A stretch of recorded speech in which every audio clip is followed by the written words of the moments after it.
Guys, magandang hapon guys. Ito guys, magpapakain na naman kami guys kahit na ulan. Yan, yung mga dogi nasa ulanan lang, nasa puno. Ayan sila guys sa puno. Nag-aabang na ng makakain. Ayan. Ayun isa si puti guys, yun doon si puti ito dulo. Yan, puti o yan. Ay, pakakainin namin sila ngayon. Kawawa rin kasi pag hindi mo pinakain, naulan pa naman. Ngayon yan, si maraming garapata guys. Mailap kasi yan eh. Mailap kasi maraming garapata eh, yung bago eh. Maraming dumadanas sa sakyan. Yan guys. Guys, pagkain nila, yan. Adobong manok at saka may dog food. Ayan. Yan, naulan guys, kaya si Miss na lang yung magpapakain. Kawawa si Doggy, oh. Nakatangla na, gutom na si Doggy, oh. Sige, lapit mo lang sa kanya.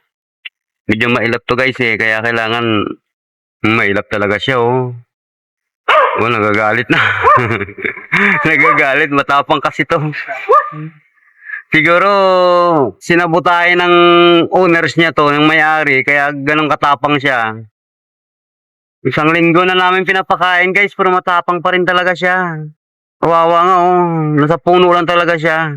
Kahit anong ulan, lakas ng ulan, okay lang, nasa puno pa rin talaga siya. Kain ka na, dali. Yan, may pagkain na siya guys. Matapang lang talaga siya. May kakain yan guys, pag umalis na si Mrs. ngayon, hindi pa siya makakain eh, takot pa eh.